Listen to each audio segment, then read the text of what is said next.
नमस्कार दोस्तों। केंद्र सरकार के अनेकों विभागों में काम करने वाले लाखों कर्मचारी, सैनिक व अर्धसैनिक बलों के कर्मचारियों के लिए भारत सरकार ने 1960 से चले आ रहे कानून में एक बड़ा बदलाव किया है। दोस्तों, मेरे साथ जुड़े रहिए, चलते हैं सच्चाई की खोज में और देखते हैं कि इस खबर में कितनी सच्चाई है। क्या ये किसी प्रकार से केंद्र कर्मचारियों को एक बड़ा झटका है या खुशखबरी है, और हम इस पूरी खबर का या जो कर्मचारियों को किसी भी तरह से सोशल मीडिया के माध्यम से बरगला रहे हैं, गुमराह कर रहे हैं, बेवकूफ बना रहे हैं, तो हम उनकी खबरों का भी करेंगे आज पोस्टमार्टम। तो मेरे साथ में जुड़े रहिए, चलते हैं।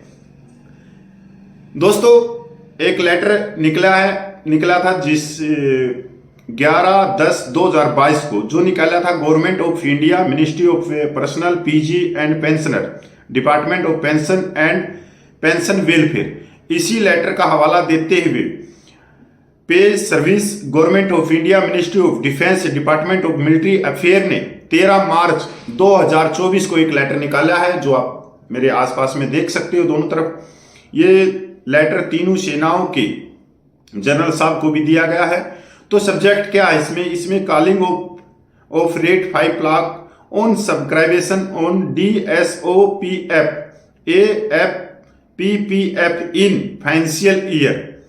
हम बात कर रहे हैं एपी फंड की। अब चलते हैं, हम पहले इस एपी फंड को ही देख लेते हैं, क्योंकि फिर आपको बहुत जल्दी समझ में आ जाएगा कि किस तरह से किसी खबर को अपने हिसाब से ढाल के और हाउसिंग सोसाइटी के जो अंकल बैठे हैं वो आप तक पहुंचा देते हैं, और किसी भी खबर को सरकार के खिलाफ भी दिखा देते हैं। AFPP फंड क्या है?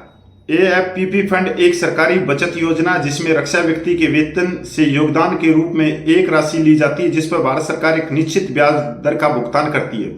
यह योजना केंद्र सरकार की सिविल नौकरियों में भी है, जिसे GPF या जनरल प्रोविडेंट फंड कहा जाता है। यह सभी केंद्रीय सरकारी कर्मचारियों पर लागू होता है। अलग अलग सेवा में इसे अलग अलग नाम दिए गए हैं, लेकिन इसके लिए नियम कानून एक ही है। AFPP फंड योगदान सीमा: रक्षाकर्मी अपनी आवश्यकता के अनुसार AFPP फंड में अपना योगदान बढ़ा या घटा सकते हैं। रक्षाकर्मियों को अपने मूल वेतन, सेना वेतन और समूह वेतन का कम से कम 6% AFPP फंड में जमा करना होता है। उदाहरण के लिए, यदि मूल वेतन, सेवा वेतन और समूह वेतन कुल मिलाकर 30,000 रुपये, तो उसे AFPP फंड में कम से कम 1,800 रुपये जमा करने होंगे। अगर हम अधिकतर AFPP फंड योगदान की बात करें तो मूल वेतन से सेना सेवा वेतन और समूह वेतन का 100% भी AFPP फंड में योगदान किया जा सकता था आज तक। इस लेटर से पहले पेंशन और पेंशन भोगी कल्याण विभाग के कार्यालय ज्ञापन संख्या 3/6/2021 PWF के अनुसार, जो 11 अक्टूबर 2022 को जारी किया गया था, एक वर्ष में AFPP फंड में अधिकतर 5 लाख रुपये योगदान किया जा सकता है। अब इस पे एक सीमा निर्धारित कर दी, सिर्फ साल के अंदर 5 लाख रुपये आप जमा कर सकते हैं। पहले आप कितना भी था। अब AFPP फंड पर ब्याज कितना मिलता है, ये सवाल आमतौर पर भी पूछा जाता है, कमेंट के द्वारा भी और व्हाट्सएप यूनिवर्सिटी में भी लोग कर ही देते हैं। तो AFPP फंड एक निश्चित ब्याज दर उपलब्ध है, जिसे केंद्र सरकार द्वारा हर 3 महीने में संशोधित किया जाता है। अभी की बात करें तो ये 7.10 के करीब मिल रहा है। पिछले कुछ सालों की बात करें तो AP फंड की ब्याज दर में गिरावट आई है, लेकिन AFPP फंड की ब्याज दरें अभी भी फिक्स्ड डिपॉजिट से अधिक है। जो आप डाकखाना बचत योजना है या बैंकों के अंदर FD करवाते हैं, उनसे इसका जो ब्याज है वो कुछ ज्यादा है।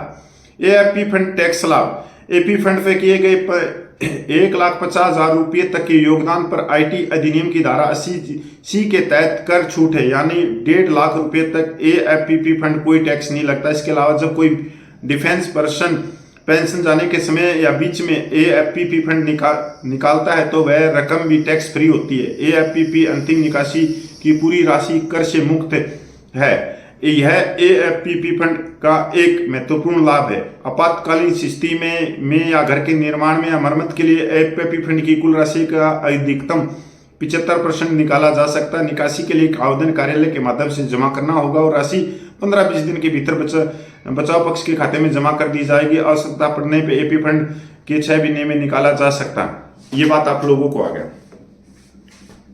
जो 1960 का जो कानून था उसके अनुसार आप एपीपी फंड में कितना भी पैसा जमा करवा सकते थे, कम से कम 6% से ज्यादा। अब इसमें बदलाव कर दिया 1960 के कानून में, इसमें बदलाव यह कर दिया कि अब सिर्फ आप 5 लाख रुपए प्रति साल जमा करवा सकते हो। आप कोट टाई यूट्यूबर की सच्चाई सुन लो। उसने ये वीडियो ऑफिसर के लिए बनाया और जो आम कर्मचारी हैं केंद्र के या सैनिक हैं या अर्धसैनिक बल के कर्मचारी हैं उनके कंधे से फायर कर दिया। अब मास्टर जी क्या कह रहे हैं, कोट टाई वाले जोर का झटका और एक शेर शायरी भी बीच में कर रहे हैं। कोट टाई बहुत ही अच्छा पहना है। आजकल तो उसने काले बाल भी करवा लिए हैं, 65 साल से ऊपर की उम्र है। पहली बात, आप जितने भी दोस्त इस वीडियो को देख रहे हैं वो कह रहा है कि 5 लाख से अब ज्यादा नहीं जमा करवा सकते। पहली बार तो मैं ये पूछना चाहता हूं इस व्यक्ति से, क्योंकि ये कम से कम ऑनरेडी कैप्टन से रिटायरमेंट आया, कि एक जो सैनिक है वो 15 साल की सर्विस में कितना उसका वेतन बनता है, कितना वेतन बनता है? 38 या 39,000। अगर 38 गुणा 12 से करते हैं तो 4,56,000 रुपये हो गई। क्या 4,56,000 पूरे के पूरे एपी फंड में डाल दें? फिर बच्चे क्या खाएंगे? हल्दी मिर्च कहां से लेके आएंगे? अगर हम सूबेदार की भी बात करें तो वो भी 7 लाख के करीब आ जाता है। एक साल में इतना ही उसका वेतन बनता है और उसमें से वो 5 लाख दे देगा तो 2 लाख रुपये में क्या वो अपने बच्चों की फीस भर देगा? हल्दी, प्याज, टमाटर, आटा, नमक ये लेके आ जाएगा। घर में और बहुत सारे हैं, रिश्तेदारियों में बहुत सारे खर्चे हैं, कभी शादी आ गई, कभी ब्याह आ गई, कभी पता नहीं क्या क्या चीजें चलती रहती हैं। अब ये मास्टर कह रहा है कि इस राशि को और ज्यादा बढ़ाया जाए 5 लाख से, कि कितने भी पैसे एपी फंड में डाल सकते हैं। अब कोई ये पूछने वाला हो कि जिसकी 15 साल सर्विस हुई है वो तो ले ही 4,56,000 रुपया रहा है, तो वो कितने रुपये डालेगा? 4,56,000 पूरे के पूरे डाल देगा। डाल दिए उसने 5 लाख की समिति, तो ठीक है। अब इसमें देखने की क्या बात है कि इसने जो ये वीडियो बनाया है, क्योंकि एपी फंड पे ब्याज दर बहुत अच्छी है, इसने जो वीडियो बनाया है ये बनाया है जो केंद्र सरकार के अधिकारी वर्ग हैं अलग अलग डिपार्टमेंटों में, अलग अलग जगहों पे। क्योंकि अगर हम एक 13 साल के कर्नल की भी बात करें, 13 साल के कर्नल की भी बात करें तो उसका जो वेतन होगा एक साल का वो 20 लाख से ऊपर का है। उसके बाद में उसका मकान, राशन, गाड़ी, इधर उधर आने जाने के लिए सब कुछ फ्री है, एक पैसा कहीं नहीं लगाने की जरूरत है। तो वो तो जमा करवाएगा 15 लाख 20 लाख। अब जवान के पास में 5 लाख का वेतन ही नहीं उठा रहा पूरे साल में, तो जमा कैसे करवाएगा? इसमें कौन से प्रकार का झटका लगा है? ये माइंड है, ब्रेन वॉश करना। ये है हाउसिंग सोसाइटी के अंकल, और ये हाउसिंग सोसाइटी के अंकल, इनके पीछे एक लावी बैठी है जो इनको फाइनेंशियल पैसे दे के आपके ब्रेन में एक अलग चीज तारी जाती है और आप उस खबर को ऑटोमेटिक ले लेते हैं कि हाँ यार देखो सरकार ने कैसा कानून बना दिया, 5 लाख से ज्यादा हम जमा ही नहीं कर सकते। पर किसी ने यह सोचा कि 15 साल वाला जो जवान है वो तो 38,000 रुपया वेतन ले रहा है, जो सूबेदार है वो साल भर में 7-7.5 लाख रुपए ले लेता हूं।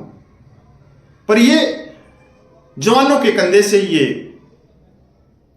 फायर किया गया। जैसे एक बार राशन बंद कर दिया था, ऐसे ही कोट टाई यूट्यूबर जो ये कैप्टन जो सैनिक खबरों के नाम से चैनल बना के घूम रहे हैं, इन्होंने बोला कि जवानों का राशन बंद कर दिया, जबकि जवानों का राशन बंद नहीं किया था। और सरकार इनकी सोशल मीडिया से दबाव में भी आती है। सोशल मीडिया बहुत एक अलग चीज है। उसके बाद में आपने बताया कि डिसेबिलिटी पेंशन के ऊपर टैक्स लगाया। अब हमने कहा कि कि जवान उस डिसेबिलिटी टैक्स के दायरे में नहीं आते, उनकी पेंशन बहुत ही कम है। अगर नॉर्मल डिसेबिलिटी की बात करें 50% की, तो वो सिर्फ 5300-5400 रुपये लेता, तो टैक्स के दायरे में आता ही नहीं। 18,000 रुपये पेंशन, या जो सूबेदार की भी लगाओगे तो भाई वह 30,000 रुपये होगी, तब भी वो नहीं आता, तब भी वो टैक्स के दायरे में नहीं आता, क्योंकि वैसे ही छूट है। पर इन्होंने कहा कि टैक्स लगा दिया और टैक्स खोल दिया। अब ये लेके आए हैं एपी फंड का मुद्दा ऐसे, और ऊपर से बोल रहे हैं ये स्कैन कर लो, ये व्हाट्सएप कर लो, और यहां तक इनके अगर आप यूट्यूब चैनल को ज्वाइन करते हो तो आपको कुछ पैसे देने पड़ते हैं पर मंथ। कितने? मेरे ख्याल में 80 रुपये 90 रुपये।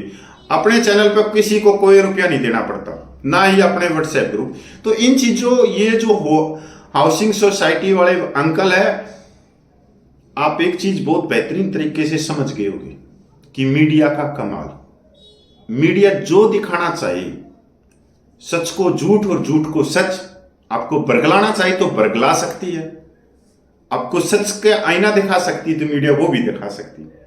हम दर्शक बन जाते हैं किसी भी चीज के। कैसे? जैसे कि कोई भाई, कोई दोस्त मेरे वीडियो देख रहा होगा तो वो मेरा अंधभगत हो गया, वो वहां कमेंट करके मेरे से सवाल नहीं पूछेगा। ये सबसे बड़ी कमी।